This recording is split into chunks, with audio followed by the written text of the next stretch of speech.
Hey everybody, good Wednesday morning, top of the morning to you. Hope you're in a warm place this morning. It is 29 degrees right here at 8:08 this morning here in Atlanta, and they say another winter front supposed to be coming through this weekend, and the high Saturday is only going to get up into the 20s. It's going to be brutally cold. Yeah, it's the weather, y'all. 2026, this winter's been an odd, unusual winter, hasn't it? Anyhow, everybody, I hope you're doing okay this morning. The Morning Post this morning, besides my Uncle Acie working in the cotton mill his whole life, he was also a good radio TV repairman. He kept a box of old tubes and a soldering gun close by. He seemed to love to repair things. He had an old reel-to-reel tape recorder. That was his pride and joy. He had a weekly 15-minute radio broadcast that he paid for out of his own money. And y'all know people in the cotton mill didn't make no money. I think that may have been the happiest times of his life when I remember him out on McClendon Drive in Scottsdale, Georgia, and I lived with him as a young boy, telling people about Jesus and sharing what the Bible said about this or that. Occasionally, he would invite someone else to be on that broadcast with him. It made him feel like he was obeying the Great Commission by going into all the world and telling others about the good news. I remember he'd gather around his little AM radio on Saturday afternoon when they'd play his little radio broadcast. He just was mesmerized by it. Yeah. My Uncle Acie was my daddy's brother, and he married my Aunt Mary, which was my mama's sister. Both of those families were Cabbagetown families. The picture over on my Facebook page this morning is my old 15-year-old computer I've got sitting on my little dining room table. I took it into the Geek Squad yesterday, and they looked at it and said, "This computer is 15 years old." And then reminded me that it's only worth about $20. Why would you want to fix it? I said, I know, but it needs a new power regulator, and I need this computer. The two young fellas said, well, if you'll go on a search and find that regulator and bring it back, we'll install it for $169. I said, I bet you would. If I have to do all the legwork and go find the regulator, it's only 4 screws. I could put it in. And they're like, well, we can't help you with that. But anyhow, I found the rebuilt regulator that's 15 years old in Maine somewhere, but I seem to have got it working without it. But if I need it, I can find it.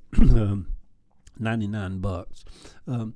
In my day, for boys without college, you could become a TV repairman.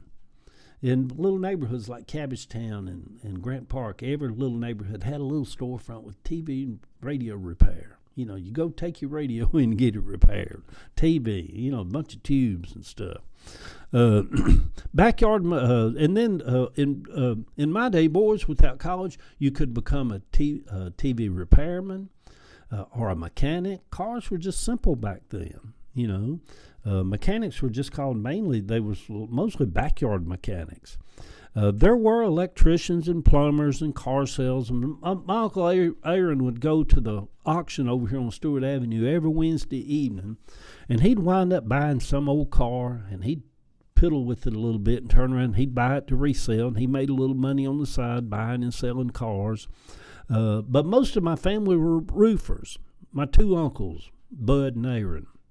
My 3 brothers, James, Richard, and Joe. Most of my cousins, Danny, Tommy, David, and Terry Lee. I tried that roofing as a boy. I knew it wasn't for me. Wasn't for me. Wasn't for me. Wasn't for me. I talk Southern, don't I? Gibberish sometimes. Cabbagetown speak. What was that years ago they talked about Ebonics? There's kind of a Southern white Ebonics also. Wouldn't. Yeah. But anyhow, I tried it as a boy, and I knew it wasn't for me. It was hard work. People making a living by using their backs instead of their heads. I was a sellers. My name came from a great heritage of old English families that were sellers of goods. I needed to sell stuff. Selling was my heritage, not roofing. I took the message of Jesus and I sold that message for 17 years in a church. I was good at it. It helped that I really believed the message. Still do. Just in a different way today than those young years. What if everything about the virgin birth is true? I know most of the world thinks it's a bunch of hogwash, mainly because many Christians, those followers of Trump, have made it such a laughingstock of believers in religion.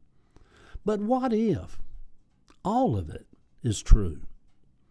That he was the Son of God, that he did come from glory to heal and to save and to seek that which was lost, and to reconcile man back to God.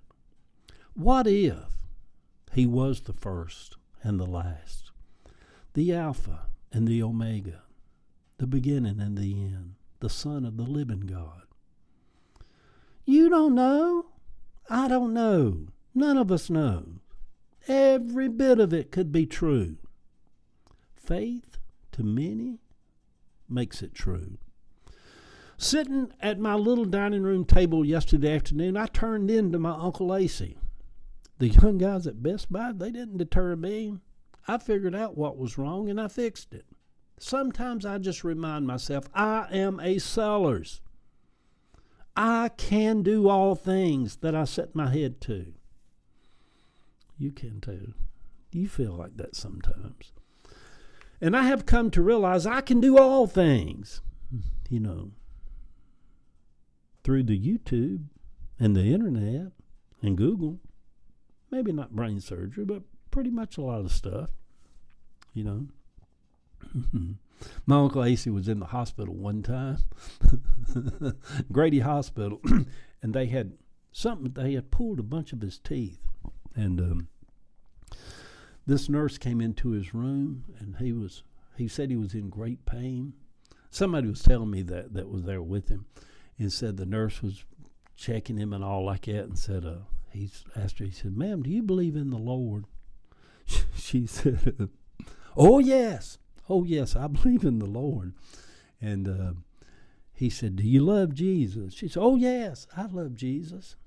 She said, "How about you?" He said, "Yes, ma'am, I sure do." He said, "Well, since you believe in the Lord and you love Jesus, would you lay your hands up on my head and pray for me?" He said, "I'm in such bad pain right now." Said, "Just call upon the Lord and just pray for me." She said, "I can't do that, sir. I'm on the clock. They won't allow that. I'll go get you some pain medicine." But he believed in the message of Jesus. He believed that woman that he'd never met before, that if she loved the Lord, and if she believed up in the Lord, that she had the authority and the power to lay her hand on his head, and if she would call upon the Lord, his pain would get better.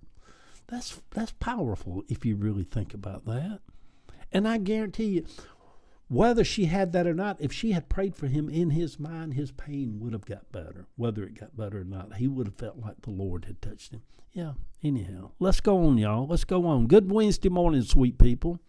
Long gone are the days of TV repairmen or backyard mechanics or poor people who worked in cotton mills scraping their money together and doing a radio broadcast for our Savior. By the way, I wish I could have just bought a new computer. I got a Best Buy card. I could whip that thing out and grab me any one of them computers I wanted, but it wouldn't work like that. Which the guy at Best Buy suggested I do. But that computer is specially built to go inside a printer that's 15 years old, and that printer would cost $80,000 to replace today. So there's that. Everything has a backstory. Technology sure has changed a lot in 15 years, though. Love y'all.